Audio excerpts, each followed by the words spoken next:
previous courses on psychology, and her areas of interest are group counseling and group psychotherapy, multicultural counseling, qualitative research methods, and post-traumatic growth.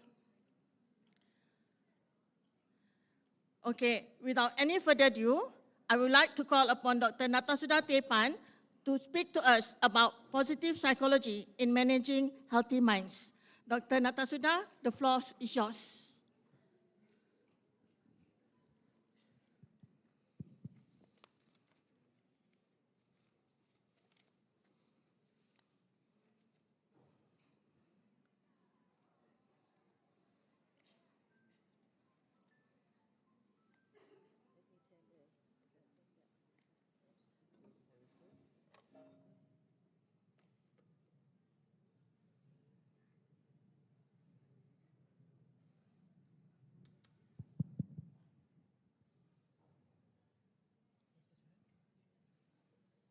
Thank you very much.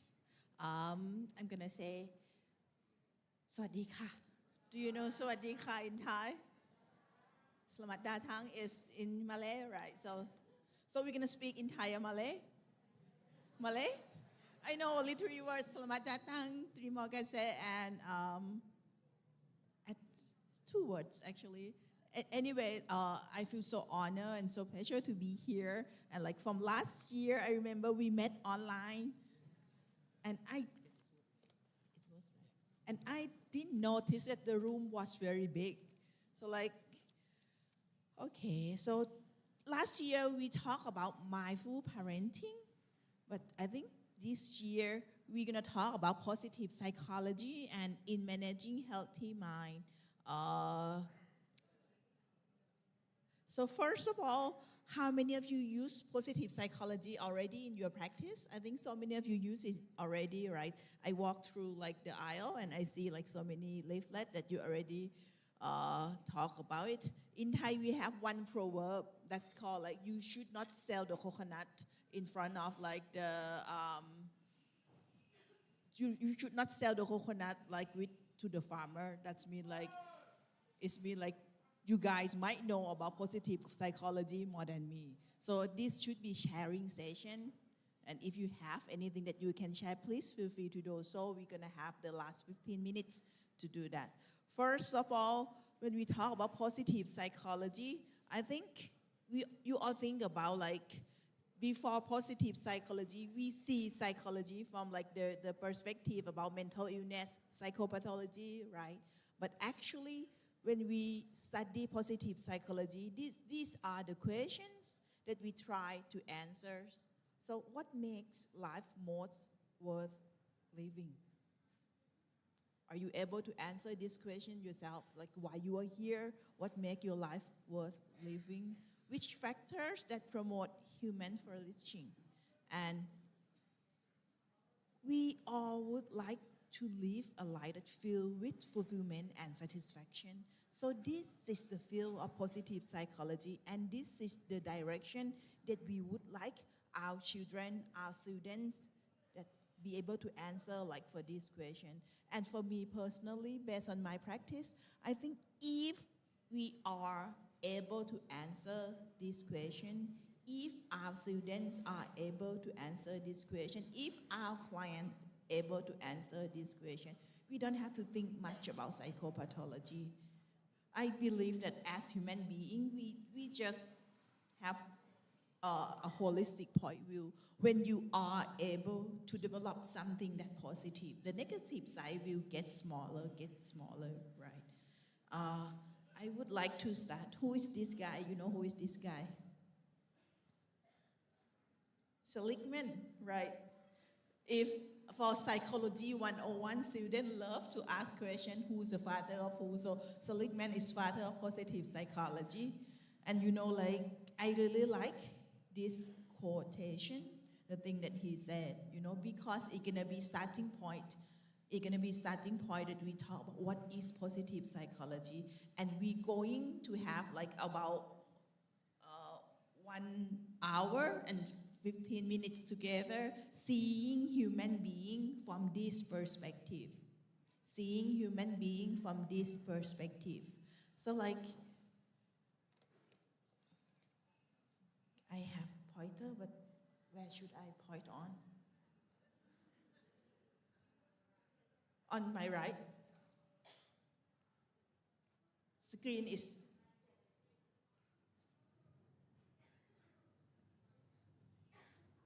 It's okay, I can use my cursor. Thank you for helping though.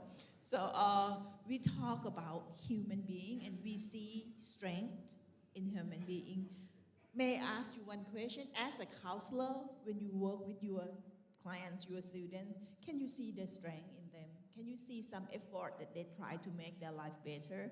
Can you see something that they are able to dealing with their suffering? They are able to dealing with their obstacle. They try to be a better version of themselves. So this is the light that we see in our client, that we can see in our client. So if we can enhance the strength, so we can have courage, future mindset, optimism, interpersonal skill, faith, work ethic, hope, honesty, perseverance. This is the capacity for flow and insight. And this, for me, and I totally agree with Dr. Seligman, this is a skill set that will help our next generation survive. You know, like yesterday when I came here from the airport, we had a conversation that nowadays the society changed a lot, right? The society, culture, the context that surround our students change. It's totally different. Like I'm 45 this year, and when we talk about the society that changed, the cultural background that changed, the environment that changed, it affects human being. And I think we cannot just, how can I say, we cannot just try to fix problem because we just follow the problem. But if we are able to build some skill sets for them, help them enhance their capacity, help them strengthen as a person, so that the positive psychology point of view, so they are able, but as a counselor, you can help them on that. So I think positive psychology intervention can be a perspective, that help you to help your client for next generation. Because I think I can share, like in Thailand, we have lots of problems. Have you heard about a big news in Thailand last 2 weeks? Do you know Siam Paragon? Have you been to Siam Paragon in Thailand? The shopping center? It was a mass shooting inside Siam Paragon by 14 years old boy. And when we research, this is the youngest age that happened outside school. Even compared to the US, think about Thai psychologists, Thai counselors, we had a lot of questions about this issue. And I think if we just, if we just follow the problem, like we do counseling, we do therapy when students have problem, I think we cannot change it. But if we see the situation from positive psychology perspective, it means you're going to enrich, right, students. You're going to help students to understand themselves. You're going to help students to be able to develop their own strength. And I think this is the direction that we can help reduce problem for our next generation, and it's in your hands.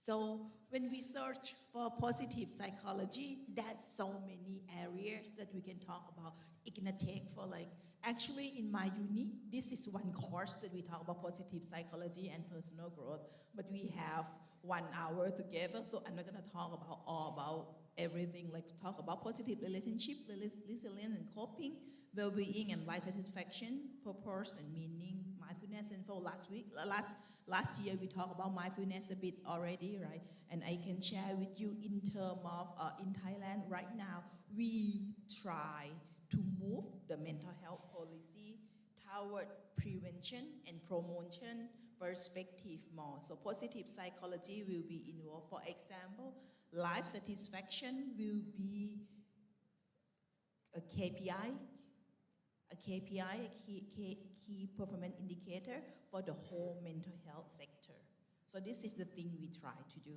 I hope it go through, because like I said, in Thailand we have lots of mental health problems, but if we just follow the problem, we cannot change it. So we try to enhance the promotion and prevention perspective in mental health. But so this is the picture of macro level in Thailand. We can talk more at the end. But today, since we have like about 1 hour together, so I pick and choose the factors that I use it in my practice. I use it in my research and in my project when I have. So I choose 4 of them: post-traumatic growth, gratitude, and resilience. We're gonna do gratitude, the last one, but I would like to start with post-traumatic growth. Any of you read a Japanese comic in Thai? Like, if I ask this question for like adolescents, lots of them gonna raise their hand. Me personally, I don't read it, but you know, this is a cartoon by very famous artist. He started to draw this picture. Do you remember the tsunami in Japan? That's very long time ago. And he posted this picture on his Twitter. You know, at that time it was tsunami, right? And think about trauma. That's a real traumatic experience. You don't have to define what traumatic it could be, right? But this picture, he didn't say anything. He just draw a picture and post on his Twitter.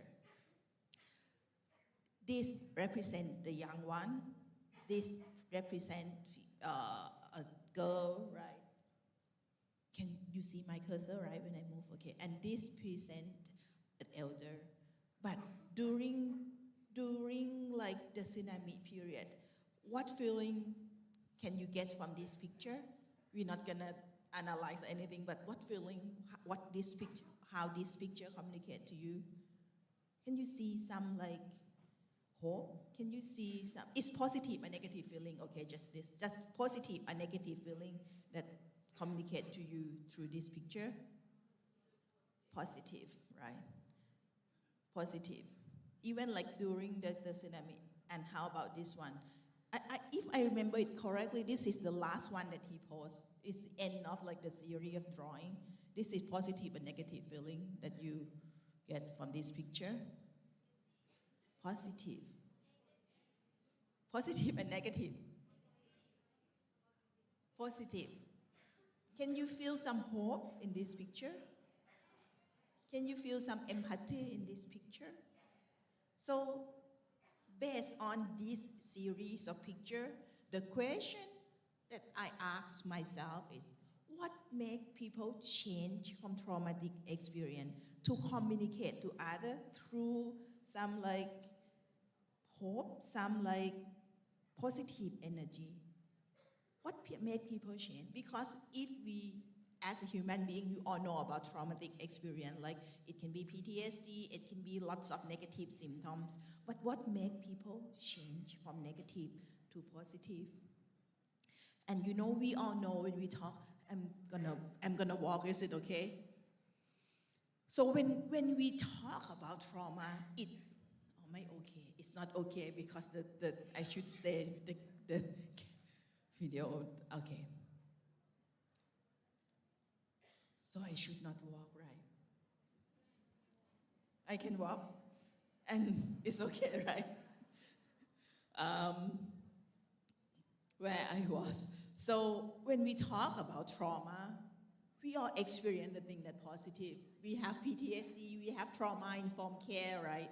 And when we have something that's like this picture that show you, it shock you, right? It shock you, it make you feel so negative. And it affects us both psychologically and physically. You all know about this, don't have to talk in details.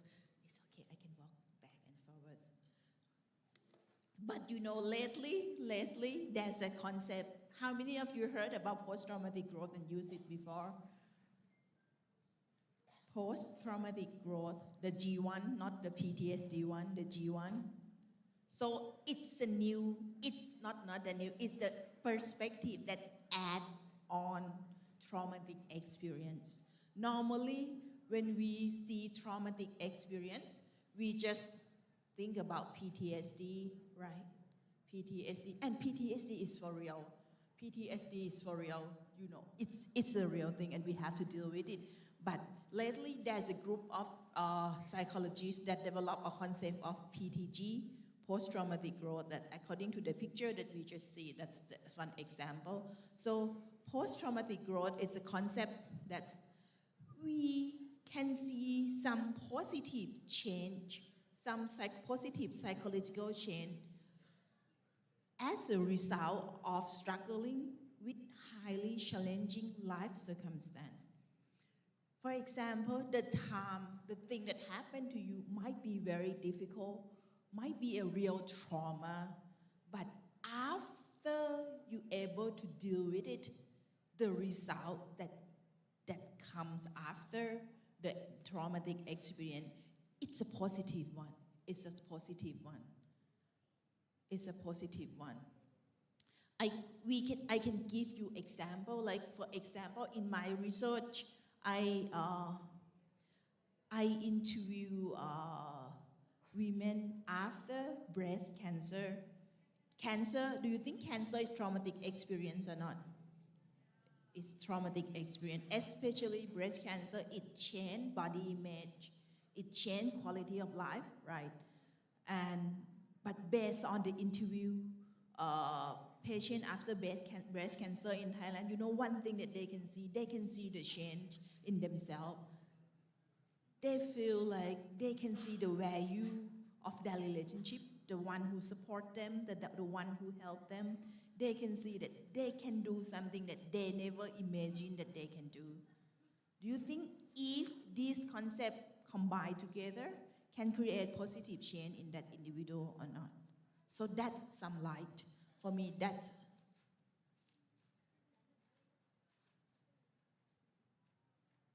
someone try to log into my Apple ID in Thailand. Should I allow or don't allow? Allow, so I can experience some traumatic experience and can talk about whether it's good or bad. Don't allow. Anyway, so we talk about the light at the end of the tunnel. Myself personally like the concept of post-traumatic growth because, you know, we cannot deny nowadays the environment changed a lot. We talk about bullying, we talk about cyberbullying, we talk about so many situations that are going to be negative. But if we see post-traumatic growth concept, I think we have some hope inside. We're going to get through this, and this situation going to help me be better version of myself. And I think this concept, if we can communicate with our kids, with our students, when we define trauma is not only the breast cancer. Trauma is not only traumatic experience. You think children of divorce, do they experience trauma? Yes. Children who experience bully, who like a victim of bully, or whether like face-to-face bully or cyber bully, do they experience trauma?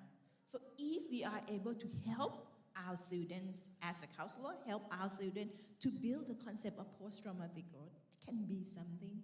Because we cannot change the environment outside, right? We cannot for real. But we can help students build some inner strength so they can deal with it. And the key concept of post-traumatic growth is a key components. Post-traumatic growth consists of 5 components. Starting the first one, personal strength.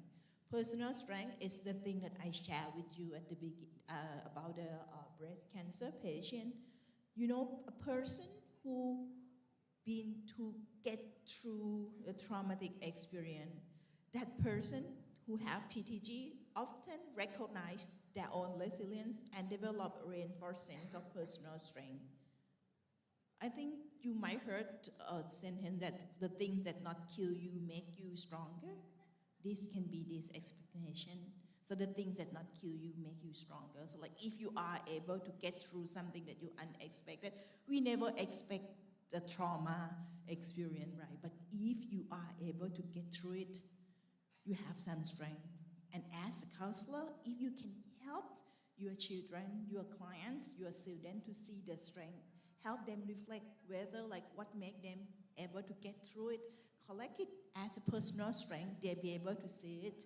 Next one is new possibilities. New possibilities. You know, like before the word new possibility, they use the word reprioritize things in life. Reprioritize things in life. For new possibilities might be similar to reprioritize things in life, like before that. So many of my clients, before the traumatic experience, they might think money is the most important thing, right? Money, to get money, to be rich, to have like, be able to buy some fancy things. But when they experience traumatic experience, like for example, divorce or the cancer, they know what actually important in life. They reprioritize it. And they might be able to see new outlook on life, opening doors for new opportunity and possibilities that never considered before. Next one is enhance relationships. You know, like in order to go through traumatic experience, you have some good relationship and you be able to see what matter in your life. You be able to improve relationships and feeling more connect with those who support you and value in the relationship more. Almost last one, appreciation for life. So this is I think this is very simple. So once you've been through like a trauma, you see how your life is so valued, right? So you appreciate the life that you have. You appreciate the life after surviving trauma. You have gratitude for the thing that you have. And last one is about spiritual change. So some people may experience like deepening of the spiritual belief that help them to understand the thing that happened to them, help them to understand existential question. So in my opinion, with the adolescents and like the students in university level, I think these 4 components, as a counselor, you can help them for real. But for spiritual change, I think it can be happen. It can be happen, like if you can help them connect with their spiritual belief, so it can help them get through this. One more picture I highlight on 3 box. Actually, this is a process of that changing from trauma to growth by Cohen and Tadeschi. So I would like you to see this and this. I'm getting also, I have like kind of, how my eyesight is not that good, it's not focused. Can you see the picture? So, you know, like when you have trauma, there's so many processes that happen. You can have emotional distress, lots of distress, right? Because trauma actually is the thing that checking you believe about self, basic assumption about self. And talk about basic assumption about self, you are the counselor. So you know, like when people got something that hit them about the belief that this is, I'm a good person, for example, I'm a good person because something, and then someone just tell me, Natasuda, you are a very bad person. This might be a traumatic experience for me because this is checking my belief about the self, right? And it can be the cause of emotional distress. And when we experience emotional distress, normally the thing that happens inside our heads, it's rumination, right?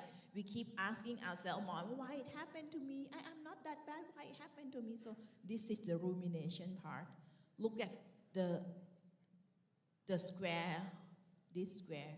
You know, one thing that can help release rumination is self-analysis and self-disclosure. Self-analysis, as a counselor, you know, like the reflection, self-reflection, if you be able to reflect on it, you be able to write about it, or in some time you might pray about it, so help you understand it more. On also self-disclosure. So for the person that experienced trauma, in order to stop, right, rumination, talk to someone gonna help. And who's that person? It should be you guys, right, as a counselor. Then we believe after this process that individual will be able to manage emotion better, right? Manage emotion better and go through, look at this.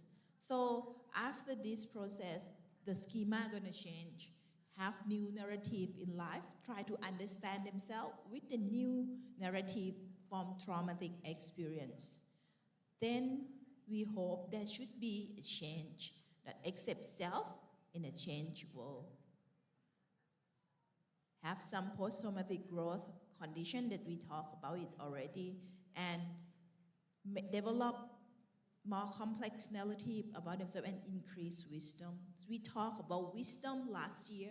Actually, wisdom is not about IQ, right? But wisdom is about understand the reality in life. And actually, according to so many theories, if we combine the wisdom, understand reality in life, it's the set that you have, the set of beliefs that you have toward yourself. It's not stay still, right?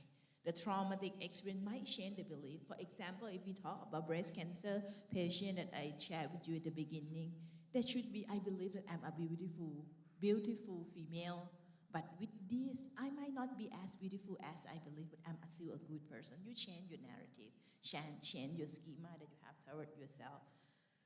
So that's the process. To sum up for post-traumatic growth, facilitating factors, you guys are in all facilitating factor. As a counselor, you can be social support for your clients, for your students, right? To have social support, it means they have someone to listen, they have support system, they are able to talk and to talk and to share about their experience. So having a robust support system can facilitate PTG and support relationship, offer emotional comfort and guidance. So this is the thing you guys can do. Second one, coping strategy. Coping strategies. In so many research that study the relationship between coping strategies and PTG, a good coping strategy, a active coping strategy, there's so many names that can be called, but a good coping strategy like seeking support can be beneficial for PTG because seeking support, it helps that individual to process their emotion and create adaptation in new realities. As a counselor, do you help your clients to develop a good coping strategy or not? You do, and you know about coping strategy, right? Emotional focus, support seeking, active coping. That should be the thing that you can help someone in trauma, right? And last one is based on the thing that we just talked, is reflective processing. When we experience something, the trauma, it's so pain, right? Sometimes we try, not sometimes, it's our just basic mechanism, fight, right? So flight, fight, freeze. So sometimes we just avoid from it. Can you avoid from it for real when you experience something that's quite traumatic? No. You don't talk about it, you don't say it, but it's still there. So actually, as a counselor, if you can help your client reflecting on what happened for real, reflect, understand, and integrate the traumatic experience, can be catalyzed for growth because they have new understanding in life. They can develop the wisdom. So based on these facilitating factors, counselor can be very important environment for the client who experience trauma to develop PTG. So that's one thing that you can do. And this is based on the research that study with the trauma survivors that can develop post-traumatic growth. So activities that you can suggest for them, seeking, finding, reminding, and constructing benefits for oneself and others. The experience itself might be negative, but us as human beings, right, the thing that not kill us make us stronger. So try to find, try to understand, try to constructing benefits for oneself and others. Second one is establishing and maintaining future orientation. Thing that happens, it happens already. We cannot change. We cannot change the past, you all know, right? Both CBT, both existential, both person-centered, we cannot change the past, but we can establishing and maintaining our future orientation. What can you do for the future? What will you do to yourself? How can you use the experience from this thing that you have to help your future? And you can alter priorities in life. What actually important to you? Third one is constructing meaning. You know, like for me, myself, I found this very useful, you know, because you experience something that checking the belief that you have toward yourself. You don't understand the meaning of it. You cannot get through it. But if you can help your client to understand the meaning, why this happened to me, what can I learn from it, what's the meaning behind it, that's going to help you get through it and develop coherent narrative, mission that transform loss into something good. You know, the concept of PTG when you're going to work with clients is not about changing from bad to good. You must accept it first. You know, if you just jump to like, okay, that should be good, that's not post-traumatic growth. Because once you experience trauma, you have to understand that narrative, right? And you can change it after that. So that's PTG. Are you tired? Are you hungry? I shouldn't ask, right? Are you hungry? How many hours that we have together? Okay. You know,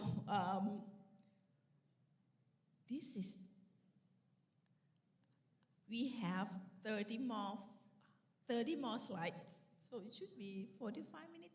Could you hang in there? So we can experience traumatic something together, like the kind of like craving for lunch.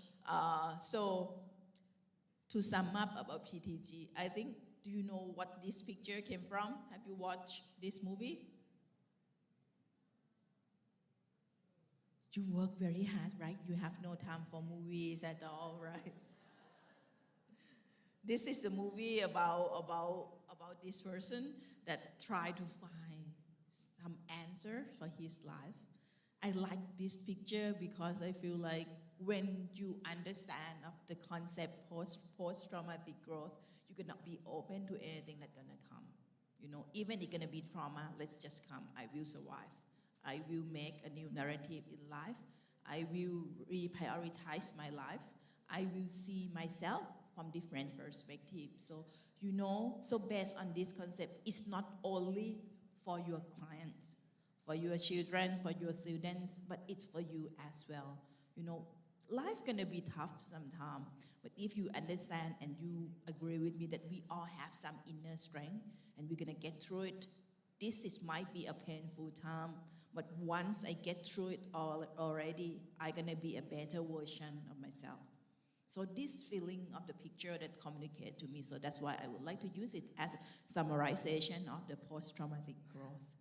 And you know, I want you to see the value of our job as a counselor. For students who've been through like very difficult situation, if you can help them, this is your role. You do it in daily, right? It's your daily job, but actually it's gonna help them develop PTG for real. Now we're going to talk about second concept. And actually, when PTG concept was developed, lots of scholars critique PTG that it's quite similar to resilience. How many of you use resilience, develop resilience program in your school already? Are you hungry? So you don't have no energy to raise your hand, right? So just like have no energy at all. Okay, so resilience. Actually, the differences between PTG and resilience. Resilience focus on you're gonna come back to be yourself. But PTG say like if you get through trauma, if you add that component, you're gonna be a better version of yourself. So focus on different things. This is my favorite picture when we talk about resilience. So what is this picture means when we talk about resilience? If we have resilience, if we have the component of resilience, it means you're not gonna drown, right? You have, what do you call this? What is it? In Thai, it's huang yang. It's something that you're not gonna drown, right, on this. So it doesn't matter how high the water will be, how muddy it will be. Once you have it, you're not gonna drown, right? So when we talk about resilience, it's this function. Have you, I think when I was young in Thailand, we have some toys that we call Bobo doll. You know Bobo doll? When you punch it, what's gonna happen? It's almost fall, right? But it never hit the floor. It's always bounce back. So actually, resilience is about bouncing back to the center, right? So if you have resilience, it means you are able to bounce back from any situation, from any thing that hits you. So what creates resilience? It's ability to regulate emotion. It's ability to see failure as a form of helpful feedback. I really like it. You know, when we talk about resilience, it's mean you see failure, the thing that you encounter is maybe negative experience, but this is helpful feedback, and I be able to learn from it as well. And ability to regulate emotions is mean, so when we experience the negative events, negative feedback, some unexpected issue, and we are able to regulate emotion, this is the first step for resilience. But actually, when we talk about this component of resilience, have you heard about these components before? Yes, it's very famous, right? Do you know the psychologists who developed this concept? Actually, I have some souvenir from Thailand. If you can answer after lunch, come to see me. I can give you the souvenir. So who's this psychologist? Do you know in Thailand now we have very famous inhaler? Very good one. I brought it from Thailand. So if you help me answer this question, that could be some souvenir. So who the psychologists that developed these components? You know, if I ask this question to my students and I have some token like this, they're gonna Google to find the answer, but don't do it, time passed already. So actually Grotberg. So he talked about the concept of I have, I am, and I can.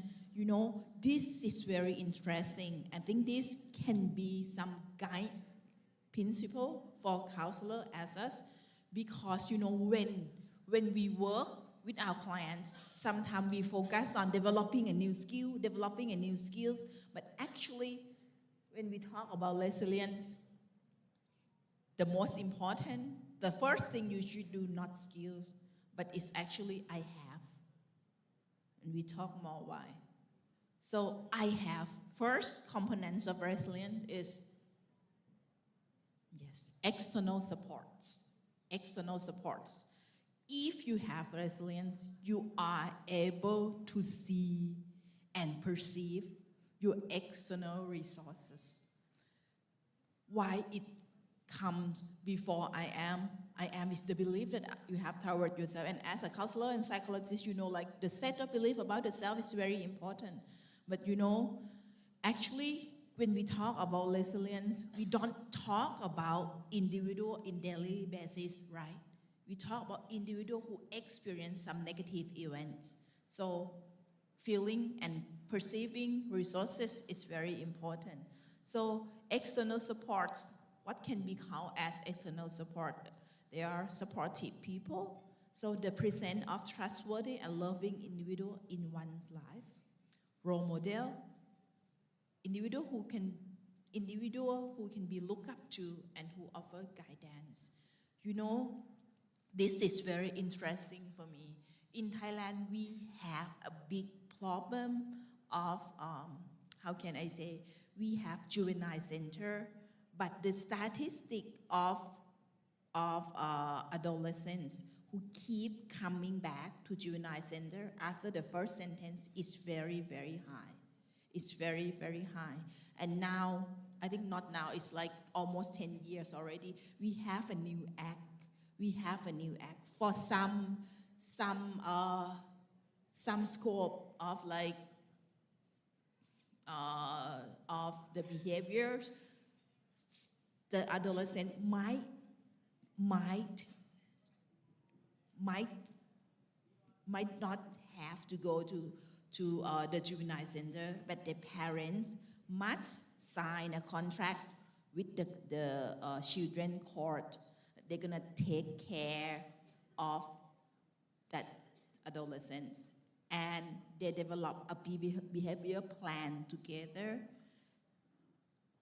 After this act, they have a new system in the court. They're gonna proctor parents, family, and that adolescents, right? And one of my students interns at that court, at that system, and she found that the reoccur statistic is lower than usual. So she did her thesis interview an adolescent who participate in that protocol. And you know, one thing that struck me is in the interview, one participant shared for him, he never had a relationship, close relationship with parents, because parents never told him what to do, what not to do. But according to this protocol, when you sign a contract with the judge, and if you don't do it, your kid's gonna go to juvenile center. You don't want it to happen, right? So that parent take very good care, talk about the guideline, talk about the ground rule, and follow it. And it means a lot for adolescent, for that adolescent. So this is totally fit with I have. You know, sometimes when we work with adolescents and we so scared that they're not gonna love us, and you don't talk about what should do, what should not do. But sometimes, if you say it clearly, if you listen to them and you develop a guideline and ground rule together, it can be helpful. It can be part of the external support that they perceive for real. Last one is material resources. It's access to necessity material resource that contribute to a sense of security. Look at the sense of security. It doesn't mean you need fancy cell phone, you need something that expensive, but they need something that contribute to the sense of security. So checklist on this as a counselor, we can be support people. If they perceive us as support people, that's one checklist. A role model, you can help, right? And sometimes you work with parents in order to help them working with their kids. For material resources, I think this is the thing that you can check with school that they must have. So we talk about I have. I have is the first thing and the most important component according to the resilient concept by Grotberg. Now we're going to talk about the second one. Second one is I am. You all know about I am. I am is internal strength. It's a strength inside. It's strength that you perceive yourself, that you are able to see yourself as someone that being loved and feeling of self-worth and not lovable. Am I lovable? That's very important question for adolescents, right? Empathetic is you having empathy and understand toward other feeling and perspective. This is the thing you can help. Autonomous is a sense of independence and autonomy in making decisions. You can be on your own, you can make decisions, you can take responsibility, you have some freedom. And proud of the self, right? Have sense of accomplishment and pride in one's achievement. So this is the positive thing that you have internal strength. As a counselor, can you help your client build this internal strength?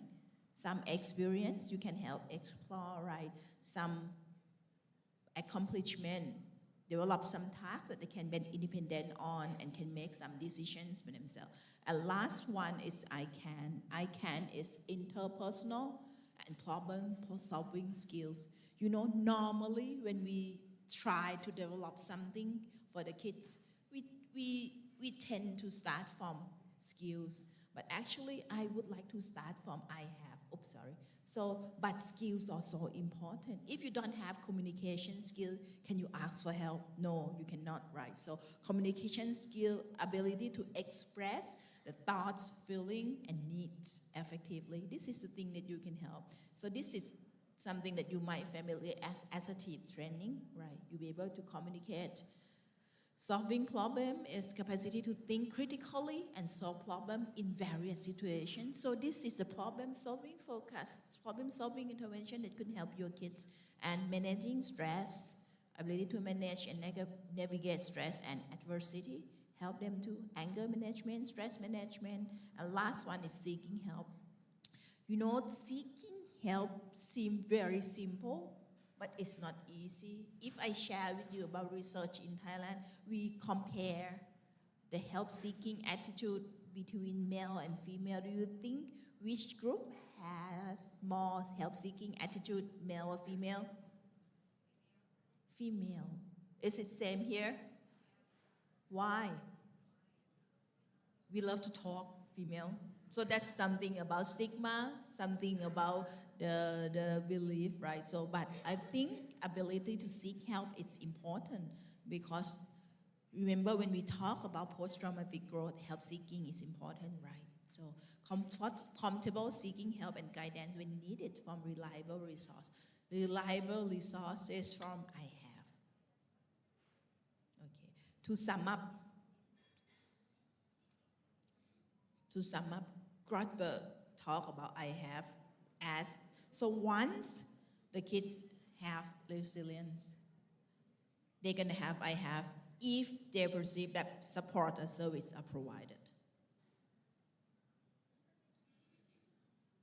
When they're going to have I am, when they perceive that their inner strengths, even like confidence, optimism, respect, empathy, are developed. And they're going to have I can when interpersonal and problem-solving skills are acquired.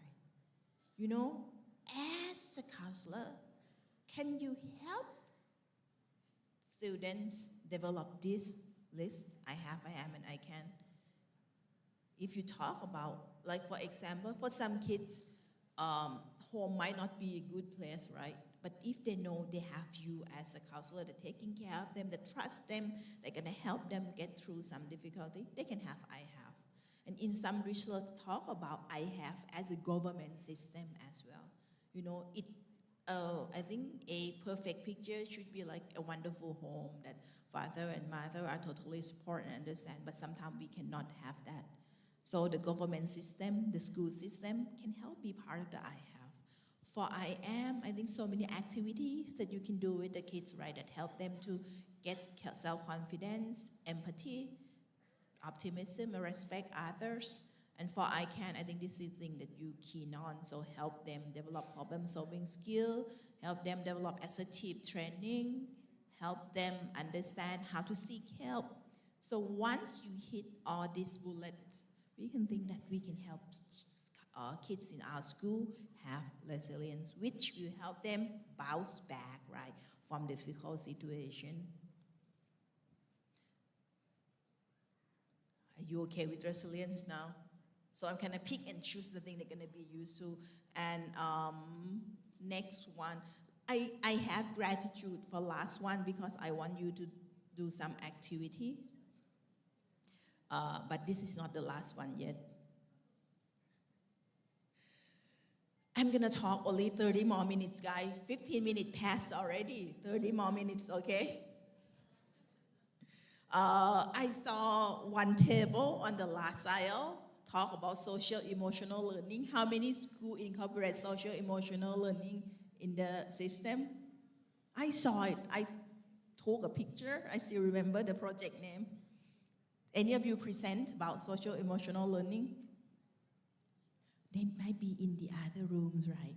No one in here present. Okay. So what is SEL? What is social emotional learning?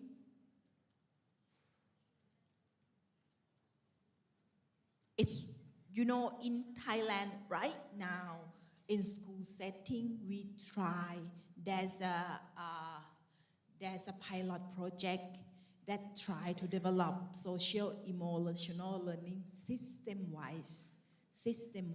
So it means not only develop social emotional learning skill to the kids, but to teacher, to the leaders, to the staff as well. So we can have system-wise social emotional learning.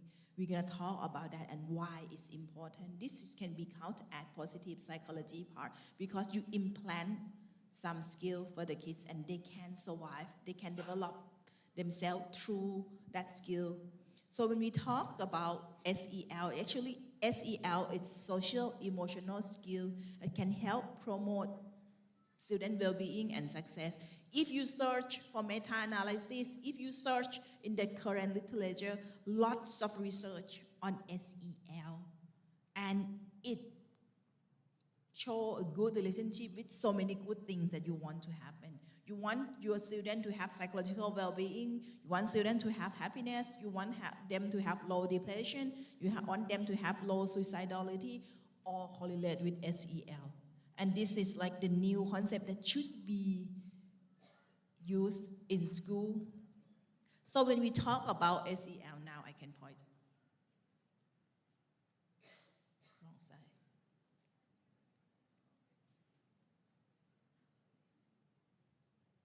Sorry.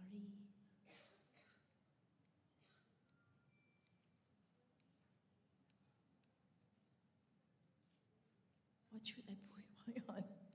I use computer, okay.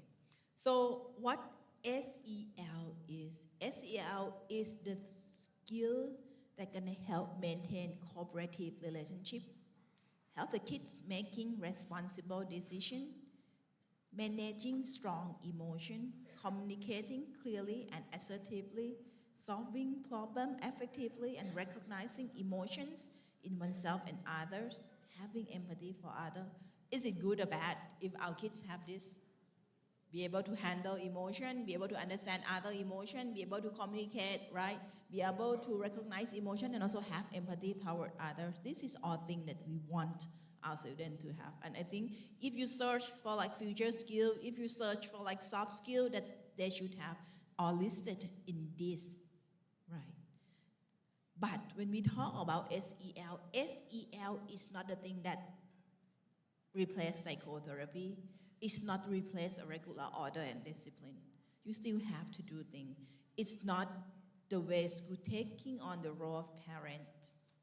And it's not the way that we suggest we do it because we see the today generations of the kids is broken. No, it's not. But it's a new set of skills that combine together that will be able to help the kids. And according to research, if the kids have SEL, they're gonna have good school performance. They're gonna have well-being. It's gonna affect economic benefits, and it's gonna relate it to career achievement. It's all good, right?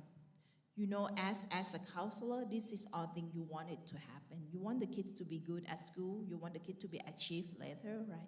You want them to have some skill in well-being.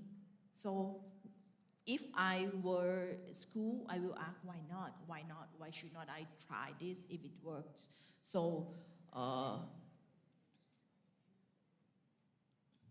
now we're gonna talk about key components of SEL. Key components of SEL. So actually, SEL consists of 5 key components. 5. We talk about SEL as social emotional learning, right? But when we talk about components, we're gonna talk about it like some skills and development that we can develop in each area. First one, self-awareness.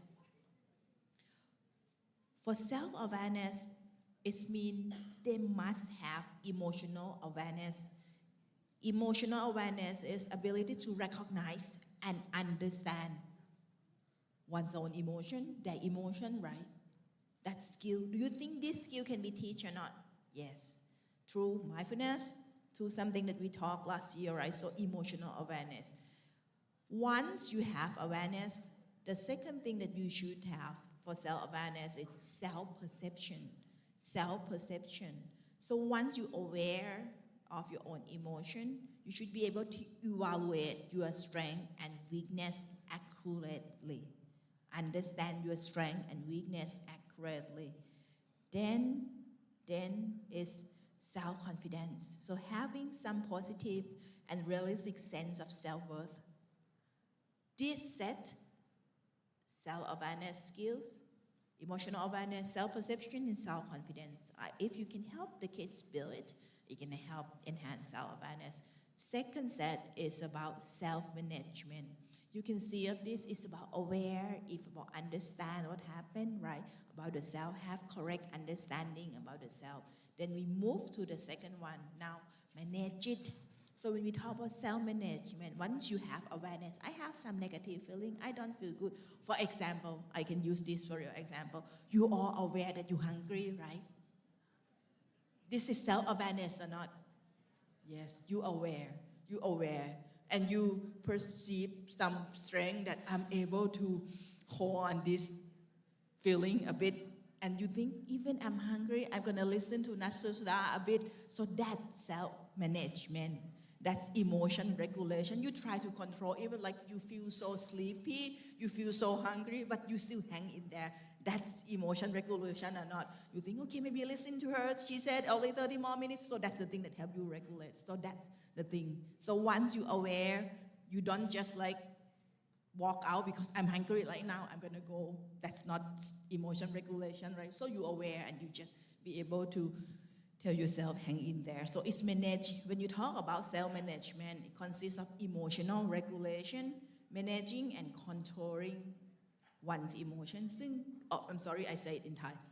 Managing and controlling one emotion, including anger and stress, that's normal happen, right?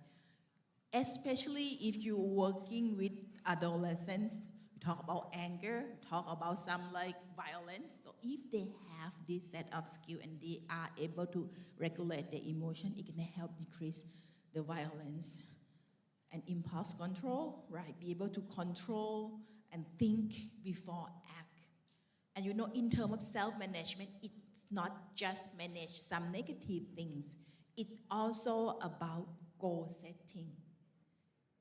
If you have self-management, you'll be able to establishing and working toward personal goal and academic goals. So this is the thing that you can help the kids to develop. And also time management. So you effectively manage time and prioritize. Can be stress management, right? Because in school, it's very stressful. So coping with stress in healthy way. So this is self-management. Then we talk about social awareness. The first two skills is about the self, right? Aware, manage, regulate.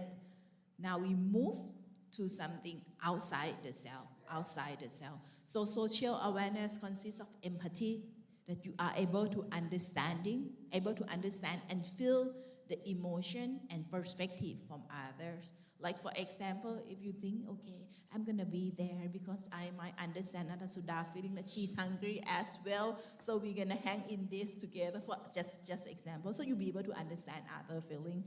And you have social perception.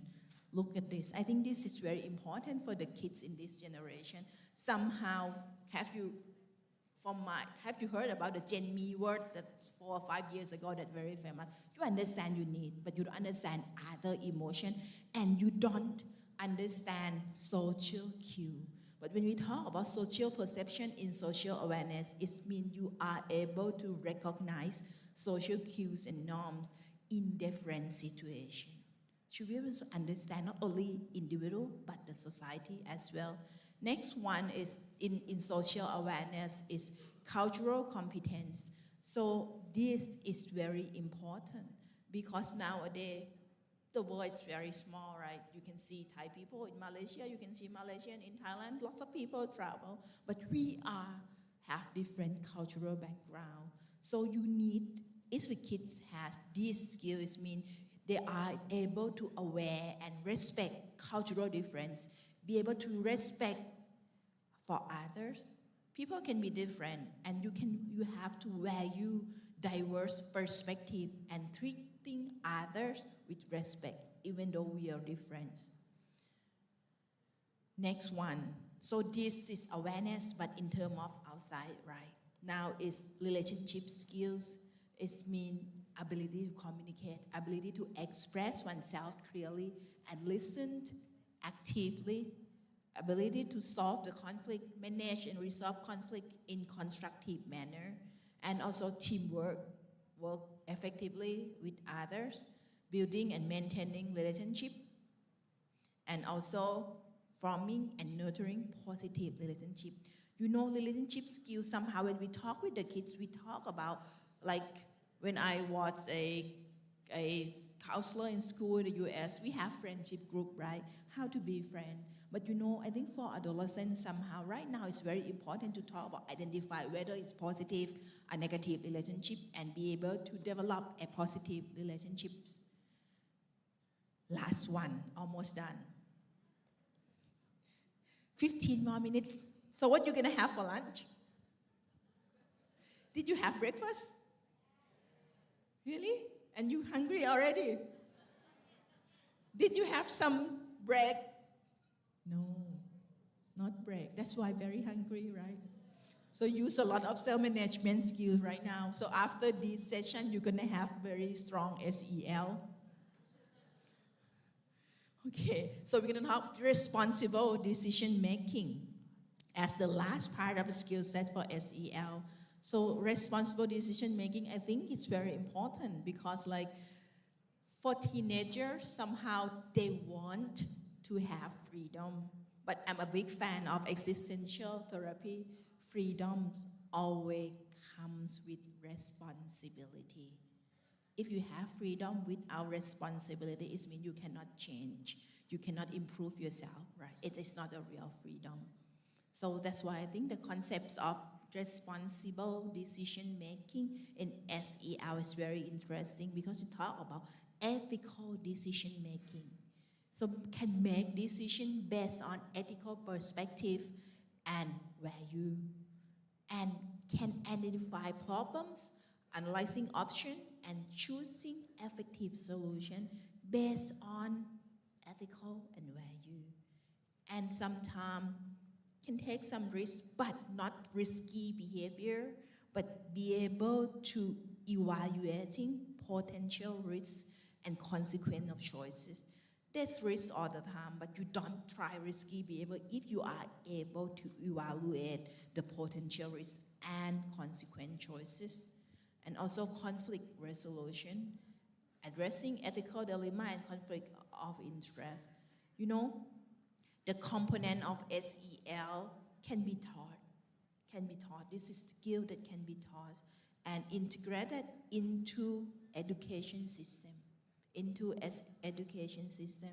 SEL is not for academic success only, but its affect social well-being and individual well-being. You can see from self-awareness, self-management that the individual well-being, right? But it also affects social well-being. And we complain a lot about society nowadays. In Thailand, we have lots of violence problem. We have bully issue. We have problem about the new generation that not gonna take responsibility in society. So that's why I think SEL gonna be a good fit if you're gonna build in the school system from counselor perspective. So SEL program can foster these components and help the individual from like since young to adulthood to develop in the future that they have emotional intelligence, social skill, and also life satisfaction. One more picture. So if we talk about SEL already, so just you know, actually it can integrate in the system for real. Like, so if we reinterpret the five components that we just talked, so it consists of emotional processes, right? You understand, you're able to regulate, you have built in some social and interpersonal skill and have some cognitive regulation. You know, once it happened inside, for me, I like to start from this. You know, this is the set of SEL skill, but if we can develop a community context or school or district context that enhance this skill, it's gonna help in effective implementation of SEL in terms of skill instruction. Use it. Give them opportunity to use it. Gonna give example how to imply. And if it's Natasuda is too big, we cannot change the federal policy, but in classroom as an educational counselor, you might be able to influence some classroom that develop climate that healthy relationship, instructional support, and classroom management to use SEL. But in order to do this, we need counselor, we need teacher who understand and be competent in SEL and have good pedagogy skill, so it can help it to be happen. This is my hope. Hope it happen. Okay. Now, there's a systematic review about what can we do to make SEL work, because if you search, there's so many programs that talk about SEL development, and this is based on the review. So first thing, if you want to make SEL development work, you need to be continuous and consistent. It's not only send students to a workshop, one workshop and come back, okay, you have SEL already, but you don't have system, you don't have the behavior guideline. After this, they're gonna help them. And second one is you need to understand that social, emotion, and academic skills are interdependent. It's so for me, SEL, you can send students to train their SEL skills, but they need to use it in academic setting, and it can help them improve academic performance. And because of SEL skills is developed in social context, so they need to use it in their social context. If you want the student to have this, you understand it, and you'll be able to imply it in your workshop, in your class. Where was that? And last one, the thing that highly recommended by that review, that once classrooms and schools operate as systems, students will be able to develop SEL. So you have to talk about system.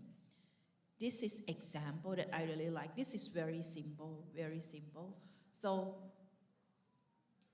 the question is, well, how can we integrating SEL into practice? There's a concept, there's skill that can send students to train, but as a counselor, what can we do? The example of effective, where it's the first one, it's routine. So in the classroom, in school, we can develop some routines that help the kid keep SEL skill in practice. So we need to communicate expectations. So what should you do when this thing happen? And provide guidance and how to conduct the daily work of education. So routine can be used by counselor, by educators, and students themselves. For example, routine can be include emotional regulation and conflict resolution strategies.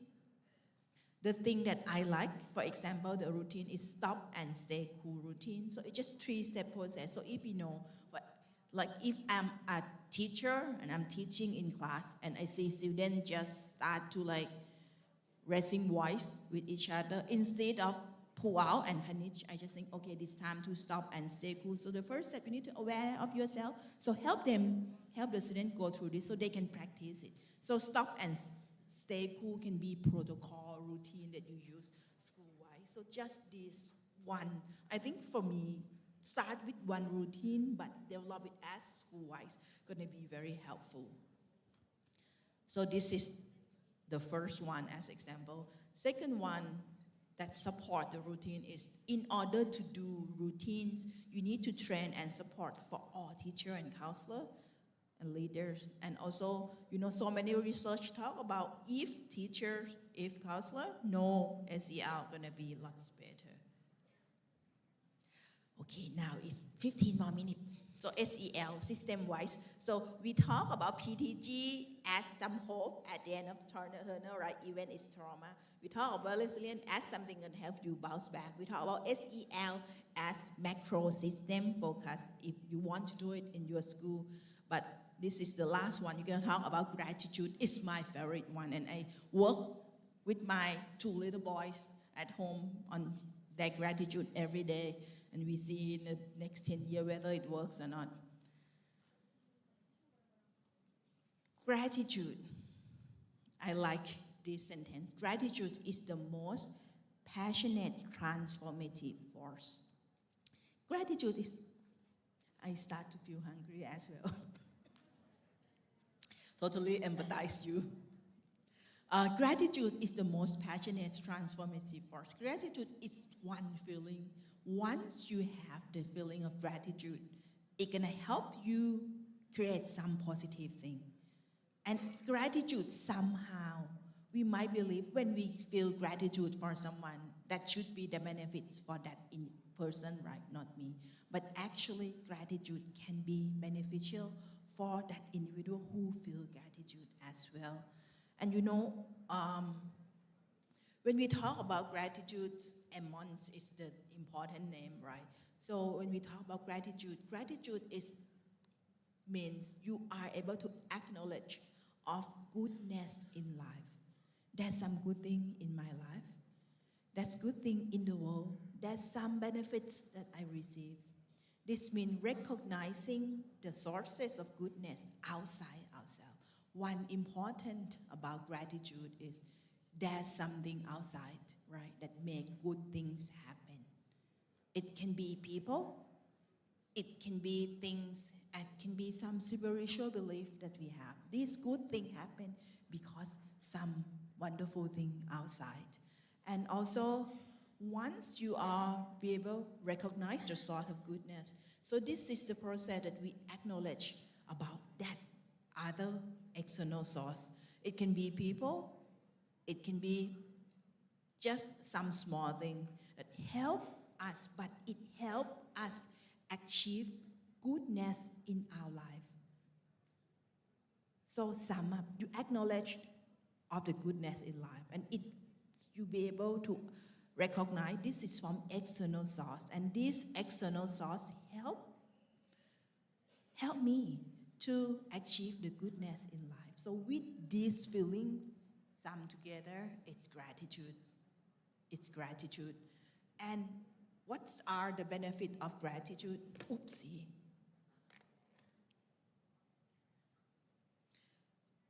When we talk about gratitude, this is my review. Gratitude can be benefits in both intrapersonal level. It means ourselves, right? Inside ourselves. So we can have both and reduce anxiety, develop positive effect, reduce depression, and increase happiness.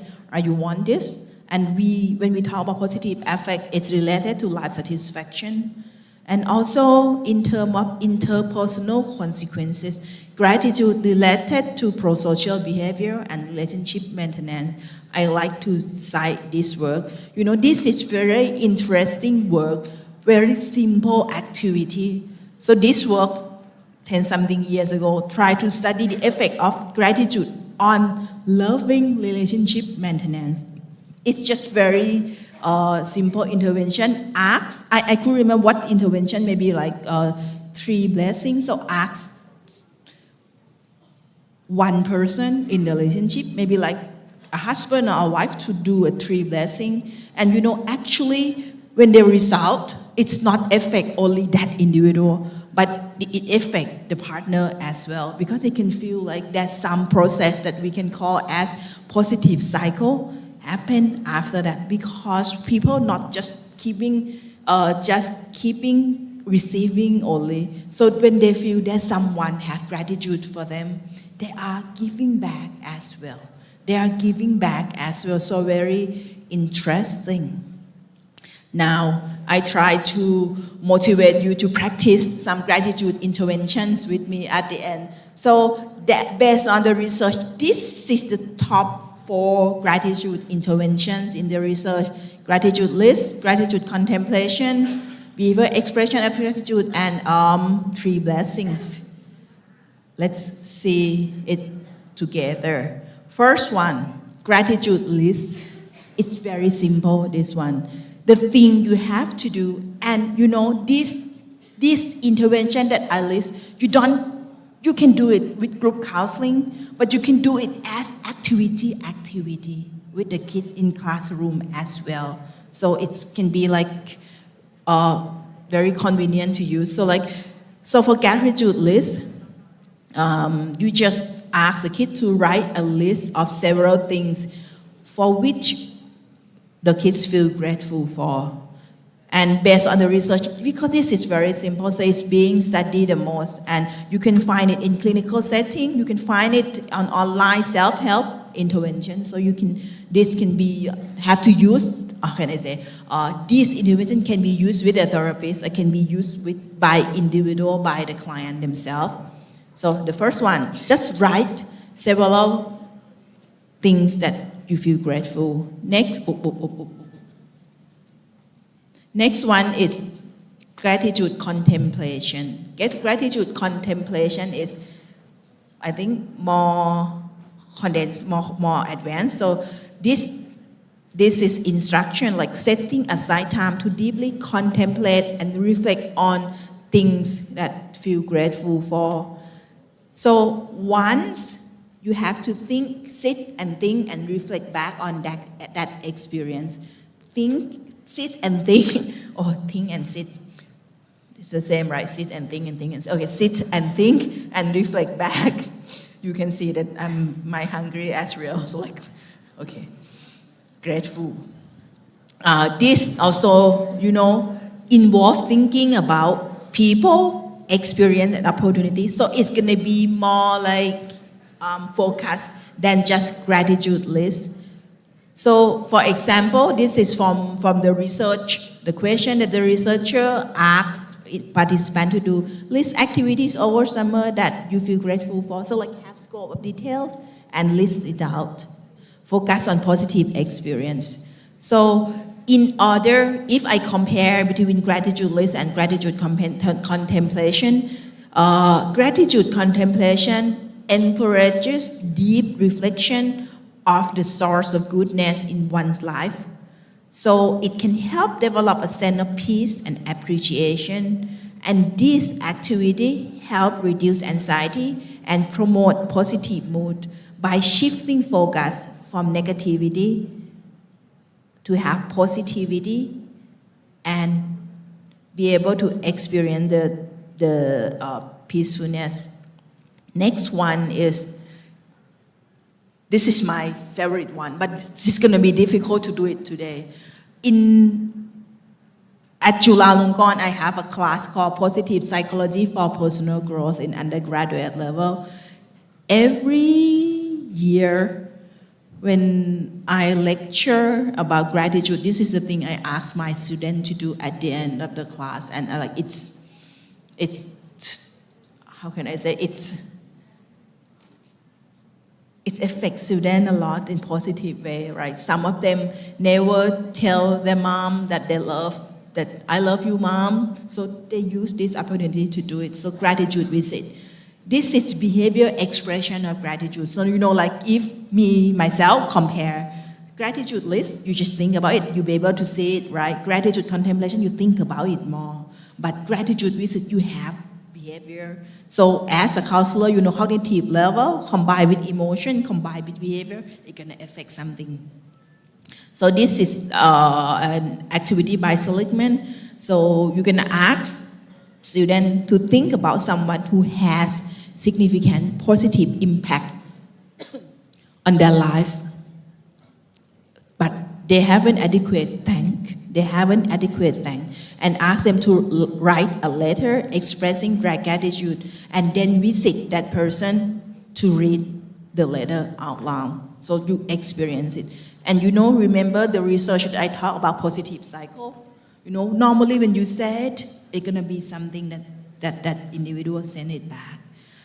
This exercise aims to deepen personal relationship and express unspoken appreciation. So it helps foster a strong sense of gratitude and connection between two individuals. So like if you can do it at school, you can assign students to go back or do it with friends in class. It also can be happen. Now, this activity called tree blessing. This is the thing I do with my little boys almost every day. So before they go to bed, I'm gonna ask them. The little one is just 4 years old. The older one is 7 years old. So I ask them very simple questions. So what's good thing happened to you this day and why it happened? You just say, I have ice cream, my little one. I have ice cream, I have macaron, I have chocolate. That's a blessing. That's for him, it's good, right? And what make it happen? So they can see positive thing in their life and understand the connection. So the tree blessing is just like list 3 things that went well each day in the course. What you like today? What make you happy today? So like the thing that you can ask your kids to do. So normally you should do it at the end of the day. At the end of the day, you just write down 3 things that happen. And that's for my little boy, right? But for adolescent or adult, you might ask them to think more about why the event happened, why that happened. So this practice can help individuals shift the focus away from negative experience each day and foster a sense of appreciation and positive aspect of life. It can help individuals to recognize and appreciate just small daily life wins. So it can help enhance happiness and life satisfaction. This is the thing we talked already. One thing is, ChatGPT? ChatGPT, do you know this AI? So I asked ChatGPT to compare among gratitude contemplation, gratitude visit, gratitude list, tree blessing. So I asked ChatGPT to answer me which intervention is the best. And this is according to AI. So I think the AI might be intelligence, right? Highly intelligent. So the answer from ChatGPT is gratitude journal. It's simply yet powerful tools, adaptive, make feasible. So it doesn't need lots of time, and it can be integrated in lifestyle and routine. So gratitude journal, it's quite close to gratitude list. So just write it down. Now, so if you're gonna do gratitude journal as an adult, not 3 things like my kids. First, choose the way you're gonna do. You're gonna write it, you're gonna use your iPad, you're gonna use your notebook, whether you prefer. Then develop, set aside time. Use the time of the day, maybe like before you go to bed, write gratitude journal. Normally, people do it before bed or just first thing in the morning and then write 3 items, at least 3 items that you feel grateful each day. It can be simple joys. And if you are able to detail specific as possible, explain why you feel grateful for each item, then spend some time, reflect on the moment, what happened to you after you see these 3 lists.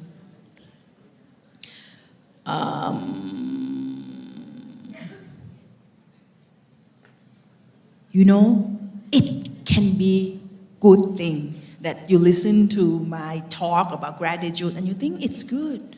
But I think right now it should be your time to just list 3 things that you feel, oh, it's good that happened to me today. You don't have,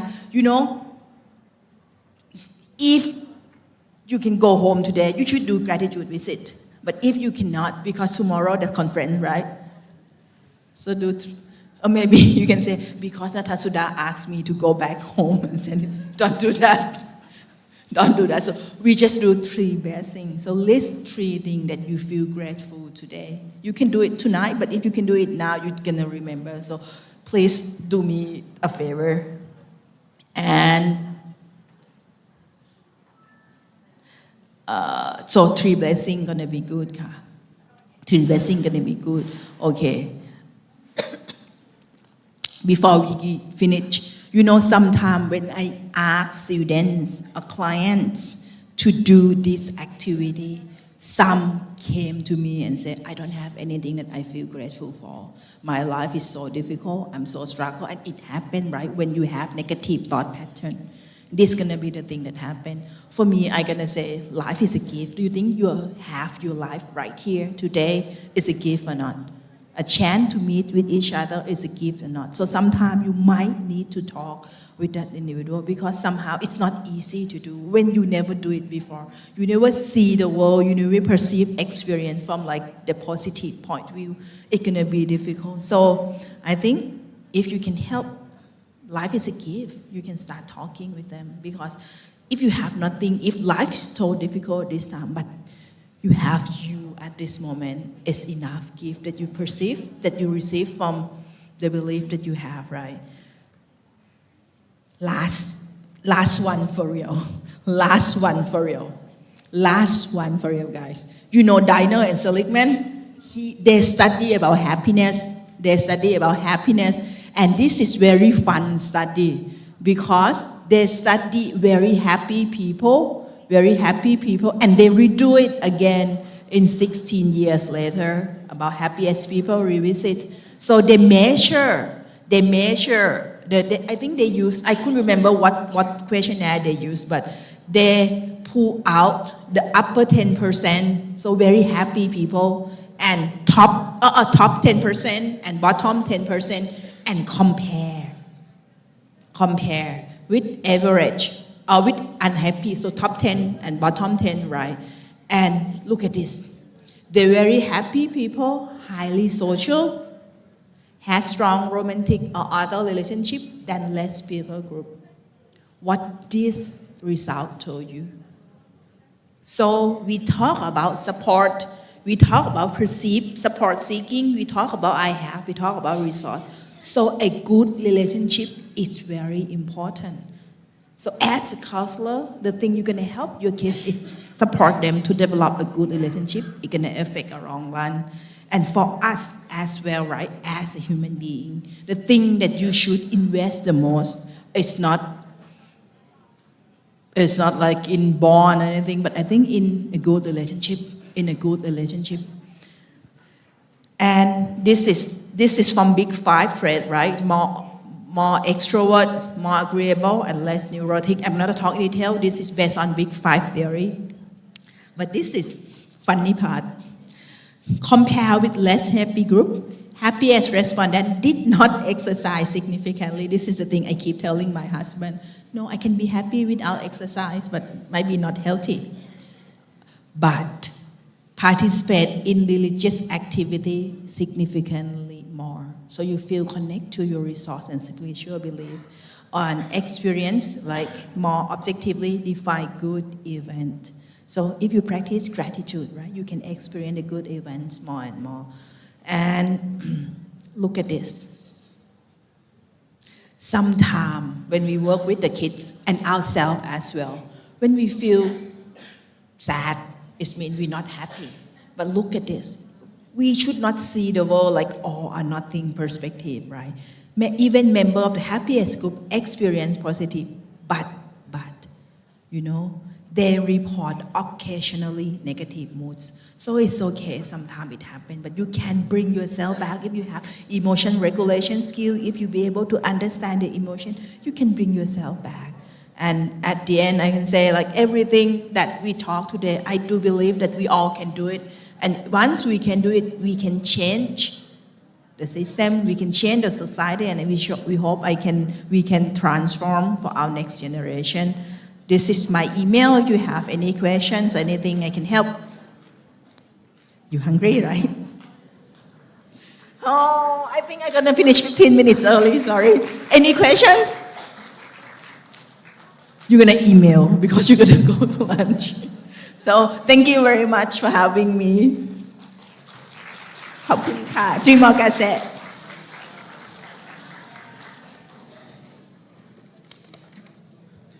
Thank you, Dr. Natasuda.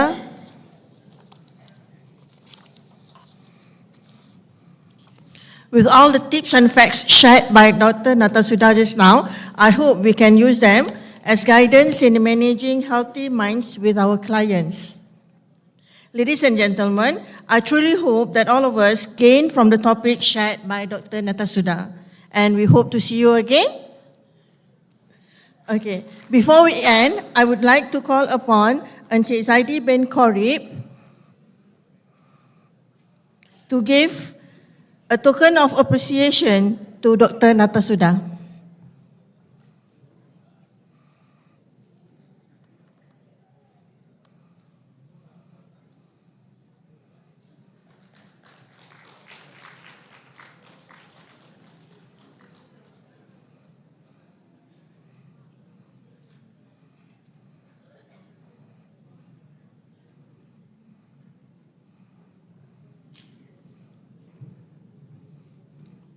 Thank you, Dr.